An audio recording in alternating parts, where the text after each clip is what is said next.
2024년 8월 12일 말씀 묵상 함께 시작합니다. 월요일입니다. 예레미야 49장 7절에서 22절에 있는 말씀입니다.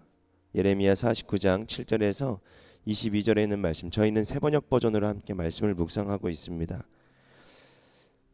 우리 7절부터 함께 말씀을 묵상하겠습니다. 이것은 에돔을 두고 하신 주님의 말씀이다. 나 만군의 주가 말한다. 이제 대만에 더 이상 지혜가 없느냐? 명철한 사람들에게서 좋은 생각이 다 사라져 버렸느냐? 그들의 슬기가 끝났느냐? 드단의 주민아, 너희는 어서 도피하여라. 너희는 거기서 떠나서 깊은 은식처로 들어가서 숨어라.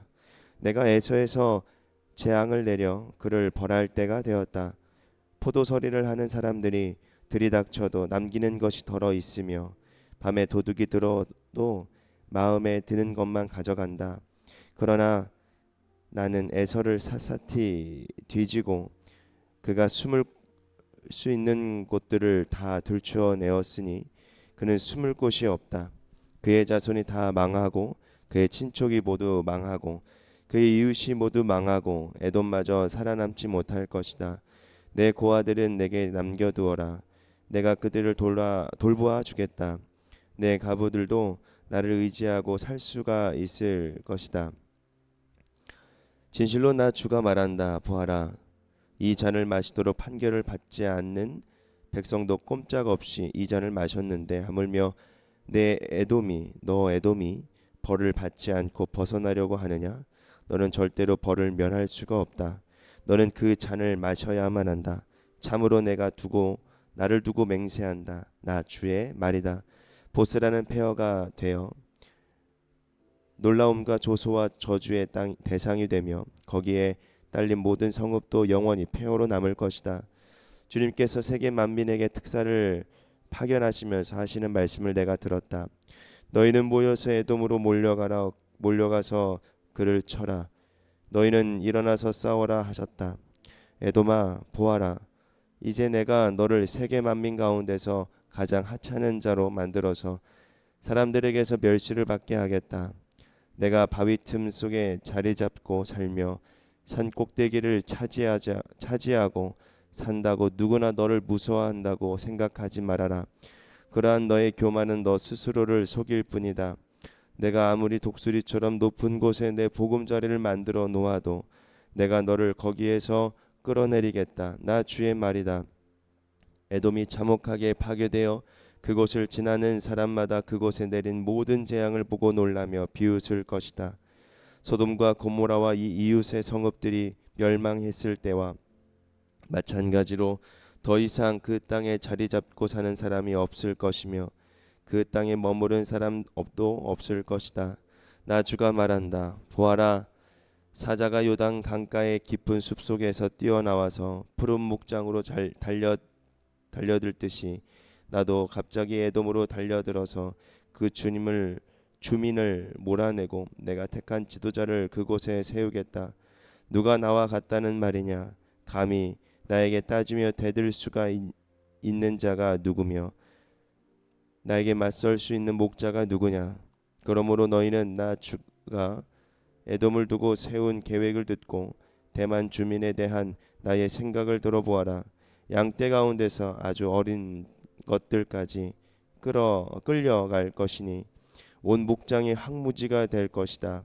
에돔이 쓰러지는 소리가 땅을 흔들고 그들의 울부짖는 소리가 홍해까지 들릴 것이다. 보아라, 적이 독수리처럼 날아와서 보스라 위에 두 날개를 펼칠 것이니 그 날에는 에돔 용사들의 마음이 해산하는 여인의 마음과 같이 공포에 사로잡힐 것이다. 아멘. 오늘 말씀 주제는 에돔의 지혜와 요새가 무너지다라는 주제로 함께 말씀을 묵상합니다. 여러분, 에돔은 사해 남쪽에 위치한 나라입니다. 그리고 에서의 후예로 나오죠. 에돔에 대한 선포는 70인역에서 관찰이 되는데 영원히 황폐될 것이고 거기에 머물러 사는 자도 없을 것이다 라는 정말 비참한 그런 심판을 받게 됩니다. 에돔에 대한 말씀은 창세기 25장에 나오는데 에돔의 조상인 에서는 이스라엘의 조상인 야곱과 쌍둥이 형제이고 에돔과 이스라엘의 친족 국가입니다. 그러나 야곱과 에서의 관계가 불화로 인해 갈려졌듯이 이스라엘과 에돔은 화평의 관계를 유지하지 못하였습니다.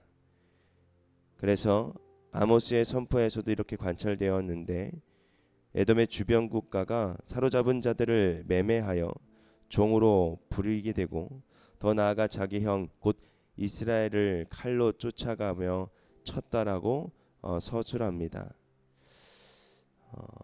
에돔은 바벨로니아가 유다를 공격하는 것에 대해서 지원하게 되죠. 그래서 하나님은 이런 비정한 에돔을 심판하게 됩니다. 여기에서도 하나님께서 말씀을 하시면서 에돔의 지혜를 비꼬으면서 말씀을 하시는데 이제 대만에 더 이상 지혜가 없느냐, 명철한 자들에게서 사람들에게서 좋은 생각이 다 사라졌느냐라고 말씀을 하죠. 에돔은 정말 지혜와 명철을 자랑하는 그런 도시였습니다. 그리고 에돔의 수도였던 대만이라는 도시가 참 지혜가 많은 지혜와 명철을 자랑하는 그런 도시였죠. 대만 사람 엘리바스라는 욥의 친구들도 있죠. 그만큼 지혜가 참 뛰어난 도시로 알려졌는데 그런데 여기서 하나님께서 말씀하시는 건 무엇이냐면 자신을 살릴 줄도 모르는 그러니까 자신을 살릴 수 있는 그건 지혜가 아니라 자신을 살릴 수 없는 지혜는 그것은 참된 지혜가 아니다라고 말씀을 해주시는 겁니다. 즉 하나님을 인정하지 않는 자의 지혜는 자신을 멸망으로 이끌고 가는 지혜라는 것이죠. 우리의 삶이 우리의 지혜대로 따라가는 삶이 너무나도 많고 그런 세상 가운데 우리가 그렇게 살아가야만이 꼭 이 세상을 살아갈 수밖에 없는 이유라고 우리가 생각을 할 때가 많습니다. 그러면서 나의 판단이 옳다라고 생각하고 그러면서 내 생각이 맞다라고 생각하면서 하나님이 주시는 그 지혜를 멀리할 때가 너무나도 많다라는 거죠. 그러면서 하나님께서 다 도망가라고 말씀을 하시지만 숨어서 다 도망가서 숨을 수 있는 곳에 다 숨어 보아라라고 말씀을 하시죠. 그런데 하나님께서 뭐라고 말씀하시나요? 하나님께서는 아주 깊숙한 곳까지 다 찾아서 다 아무도 살아남지 못할 거다라고 말씀을 합니다. 그렇지만 거기에서 또 하나님의 섭리를 또 볼 수 있죠. 고아들과 과부들을 살려주십니다. 힘도 없고 숨을 곳도 없는 보호해줄 사람도 없는 이들은 하나님께서 특별히 보호자가 되어주시는 거죠. 즉 약자들의 하나님을 우리가 한 번 더 묵상해 볼 필요가 있습니다. 하나님은 약한 자를 보호하십니다. 즉 그렇기 때문에 우리 스스로 강하려고 하면 애쓰면 안 됩니다. 우리 스스로 강한 척하면 안 됩니다. 잘난 척하면 안 됩니다. 늘 하나님 앞에 연약한 자로 있어야 합니다. 나를 패배주의로 살아가라고 하는 것이 아닙니다. 여러분 나를 이끌어 가시는 그 하나님을 인정하고 그 하나님께 모든 것을 맡겨드리라는 것입니다. 그랬을 때에 여러분들을 하나님께서 쓰시고 각자의 자리에서 하나님의 지혜로 살아갈 수 있도록 만들어 주신다라는 것이죠. 여러분 에돔의 지혜와 요새가 무너지는 것입니다. 자신들을 살릴 수 있었던 지혜와 또 자신을 지켜주려고 했던 그 요새가 여러분 어떻게 됩니까? 무너지게 되는 것입니다. 여러분 하나님이 지켜야만 지켜질 수가 있는 거예요.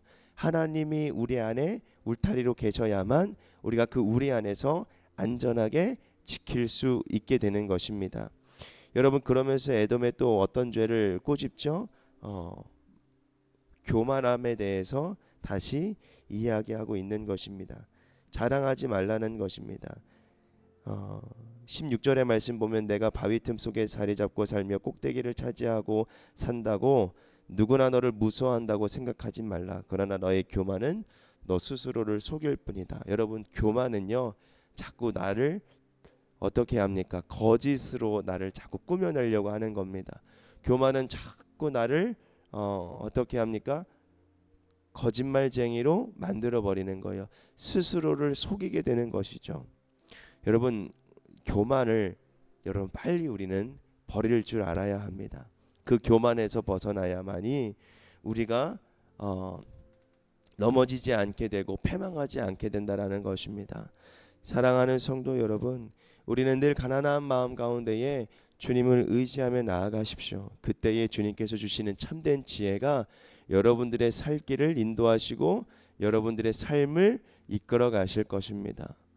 여러분, 오늘 이 에돔의 지혜가 요새가 무너졌던 것처럼 우리의 지혜, 나의 지혜, 그리고 이 세상으로부터 나를 지켜줄 거라고 생각했던 모든 것들을 여러분 다 무너뜨리십시오. 그리고 온전히 주님께서 지켜주시고 주님께서 주시는 그 지혜로 살아가는 저와 여러분이 되기를 주님의 이름으로 부탁합니다. 오늘 말씀 묵상 함께 말씀 묵상을 마치겠습니다.